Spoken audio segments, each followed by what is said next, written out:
ఇంద్రుడు ఆ పక్కనే ఉన్న పట్టణానికి వెళ్లి వెతుకుతూ ఉండగా ఒక వీధిలో కన్నులు మిరుమిట్లు గొలిపే దివ్యమైన నిర్మలమైన అందంతో ఒక స్త్రీ కనిపించింది. వెంటనే ఆమె వద్దకు వెళ్లి, నీవెవరివి? నీ భుజం మీద ఉన్న ఈ బుట్టలో ఏముంది అని ప్రశ్నించారు. దానికి ఆ కన్య, స్వామీ, నేనొక గోపకన్యను. నా తట్టలో పాలు, పెరుగు, మీగడ, వెన్న, నెయ్యి ఉన్నాయి. మీకు ఏది ఎంత కావాలో చెప్పండి అని మృదువుగా చెప్పింది. సరే అమ్మా, తీసుకుంటాను. ముందు తట్ట దింపుకో అని చెప్పి ఆమె బుట్ట దింపి కింద పెట్టగానే ఆమె చేయి పట్టుకుని లాక్కొని తీసుకువెళ్లటం మొదలుపెట్టాడు ఇంద్రుడు. ఆ ముగ్ధ ఏడుస్తూ తన తల్లిదండ్రులను పిలుస్తూ ఉండగానే ఇంద్రుడు ఆమె చేయి పట్టుకుని అలాగే బ్రహ్మ వద్దకు తీసుకుని వెళ్లి ఆమె పుట్టు పూర్వోత్తరాలు తెలిపాడు. అబ్జభవుడు సంతోషంతో ఆమె వంక చూశారు. విశ్వాధినాథుడు, సకల ప్రపంచ ప్రశంసితుడు, దేవతలచే సేవింపబడేవాడు, విద్యానిధి, వేదవేత్త అయిన బ్రహ్మను చూడగానే ఆమెకు కూడా అనురాగం ఉద్భవించింది.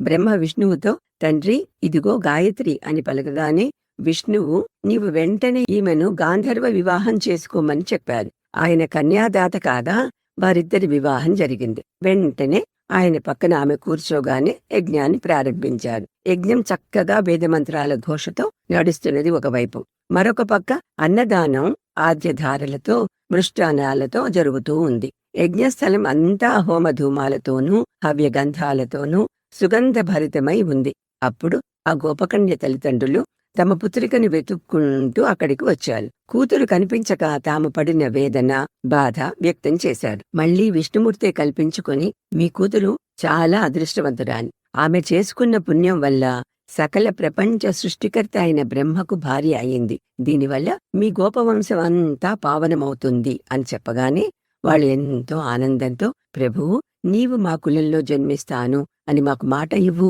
అని వరం కోరారు. దానికి సరేనంటూ దేవకార్య సిద్ధికై మీ మధ్యలో మీతో గడుపుతాను, నందులు మొదలైన వారు జన్మించిన తర్వాత నేను అవతరిస్తాను అన్న మాటలు విని వాళ్ళంతా నమస్కరించారు. గాయత్రి కూడా తల్లిదండ్రులను ఊరడించి నమస్కరించి పంపింది. తర్వాత ఆ యాగం నిరాటంకంగా జరిగింది. అందరికీ వారి వారి వాంఛితార్థాలు ప్రాప్తించాయి. ఈ విధంగా గాయత్రి మాత ఆవిర్భవించింది. పవిత్ర యాగశాలలో దివ్య రూపంతో గాయత్రి మాత చక్కటి ఆభరణాలతో, మేఖలతో చక్కగా అలంకరింపబడి గోప వనితలాగా కనిపిస్తుంది. చక్కటి పట్టు వస్త్రాలు ధరించి ఆమె పరమాత్మని ధ్యానంలో పూర్తిగా నిమగ్నమైంది. సూర్యకిరణాలు ప్రపంచాన్ని ప్రకాశింపచేసినట్టుగా ఆమెలో నుండి ప్రసరిస్తున్న పవిత్రమైన తేజోవంతమైన కిరణాలు ఆ యాగశాలను అంతటినీ ప్రకాశంతో ఉద్దీపింపచేస్తున్నాయి. గాయత్రిమాత ఉనికియే ఆ యజ్ఞానికి ఒక పవిత్ర ఆధ్యాత్మిక తేజస్సును కలిగించింది. ఆమెను చూసేవారందరినీ ఉద్ధరించే జీవన శక్తి ఆమె అని చెప్తున్నారు వ్యాస భగవానులు. దీని తరువాత సావిత్రిమాత వచ్చి ఇదంతా చూసి చాలా ఆగ్రహిస్తారు. కాని ఋత్విక్కులు కాలహీనం న కర్తవ్యం కృతం న ఫలదం భవేత్ అని చెప్తారు. ఒక కర్మను సకాలంలో కాకుండా అకాలంలో ఎప్పుడూ చేయకూడదు, అలా చేస్తే అది ఫలించదు అని చెప్తారు. ఇది మనం కూడా గుర్తుపెట్టుకోవాలి. ఇక్కడ మన కథలో సావిత్రి మాత బ్రహ్మగారి దగ్గర నుండి ప్రారంభించి ఒక్కొక్కరిని శపిస్తారు. కార్తీక మాసంలో వచ్చే వార్షిక పూజ తప్ప ఇకపై భూమిపై నీకెక్కడా ఎవ్వరూ పూజలు చేయరు అని మొదటగా బ్రహ్మను, ఓ శకరా, నీవు గోపవనితను తీసుకువచ్చినందుకు గాను యుద్ధంలో అతి నీచంగా నీ శత్రువులతో బంధింపబడి నీవు స్వర్గాధిపత్యం నుండి వంచితుడవు అవుతావు అని ఇంద్రుణ్ణి, భృగువు శాపం కారణంగా నీవు భూలోకంలో జన్మించినప్పుడు నీ భార్యావియోగంతో బాధను అనుభవిస్తావు.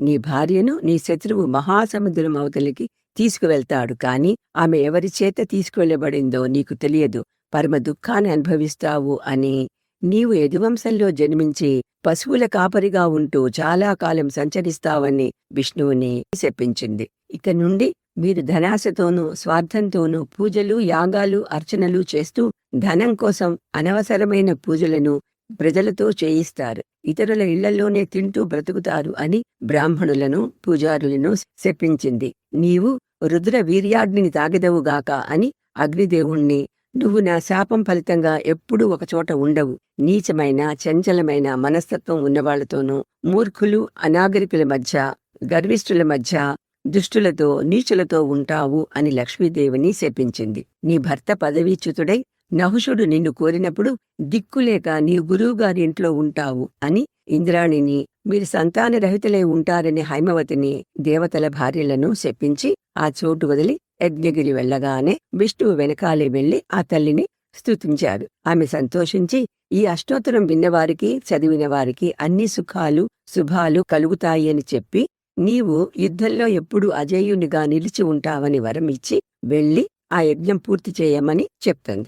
ఇక్కడ మన గాయత్రి మాత బ్రహ్మ సమక్షంలో వారిని అందరినీ ఉద్దేశించి, నాకు నా భర్త సాన్నిధ్య ప్రభావం వల్ల కొన్ని వరదాన శక్తులు కలిగాయి. అందువల్ల సావిత్రితో శపింపబడ్డ వారందరికీ ఆ శాపాలు మీ పాలిటి వరాలై శుభ ఫలితాలను ఇచ్చేలా నేను అనుగ్రహిస్తాను, దుఃఖించకండి అని చెప్పి మొదటగా బ్రహ్మను ఎవరైతే భక్తితో పూజిస్తారో వాళ్ళు ఇహలోకంలో సర్వ సౌఖ్యాలు అనుభవించి అటు తరువాత బ్రహ్మలోకం చేరుకుంటారు అని చెప్పింది. ఇంద్రుడితో, నీవు విష్ణువు మొదలైన దేవతల సహాయం వల్ల నీ రాజ్యాన్ని నిరాటంకంగా ఏలుకుంటావు అని, నీవు రామునిగా అవతరించినప్పుడు నీ పత్నిని అపహరించిన వారిని సమూలంగా హతమార్చి 11,000 సంవత్సరాలు అయోధ్యను పరిపాలిస్తావు అని, కృష్ణునిగా జన్మించినప్పుడు అందరి మన్ననలు పొందుతావు అని విష్ణువుతో, నీ ద్వారానే దేవతలందరూ తమ తమ హవ్య భాగాలను అందుకుంటారని అగ్నిదేవునికి, అన్నపానాదులతో మిమ్మల్ని తృప్తిపరిచిన వాళ్లు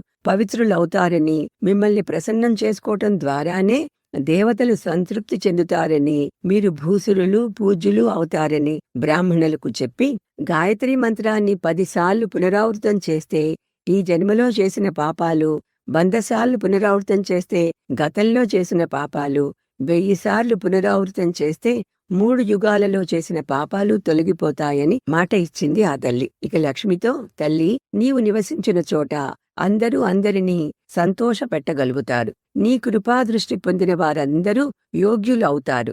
నీ చేత వదిలివేయబడిన వ్యక్తులు దుఃఖంతో ఉంటారు. వారు ఎవరి గౌరవ మన్ననలు పొందలేరని చెప్పి దేవతాశ్రీల వైపు తిరిగి, మీకు సంతానం లేకపోవచ్చు, కానీ ఎన్నటికీ ఎటువంటి దుఃఖమూ మీకు కలగదు అని చెప్పి వాళ్ళ దుఃఖాన్ని తొలగించి తన చల్లని మాటలతో వాళ్ళందరికీ సాంత్వన కలిగించి ఆ తల్లి అదృశ్యురాలయ్యింది. విష్ణుమూర్తి చెల్లెలుగా, వశిష్ఠ విశ్వామిత్రాదులు ఋత్విక్కులుగా, వేదాంగ పారంగతులు, సృష్టికర్త అయిన బ్రహ్మదేవుని అర్ధాంగిగా వారి పక్కన కూర్చొని ఆ పవిత్ర యజ్ఞంలో పాల్గొనగానే అప్పటి వరకు సాధారణ గోపకన్యగా ఉన్న ఆ తల్లికి ఎంతటి మహిమలు క్షణంలో లభించాయో. మహర్షుల, దేవతల, చివరకు భర్తకు ఇచ్చిన శాపానికి కూడా ఆ తల్లి విమోచనం చెప్పగలిగారు. వాటి తీవ్రత తగ్గించగలిగారు. అందుకే ఎక్కడ ఎవరికి పుట్టామో అనేది ప్రధానం కాదు. ఏ నుదుటి వ్రాతతో పుట్టాము, ఏ కర్మశేషంతో పుట్టాము, చాలా అరుదుగా లభించే ఈ మానవ ఉపాధితో ఏమి చేస్తున్నాము అనేవే ప్రధానం కదా.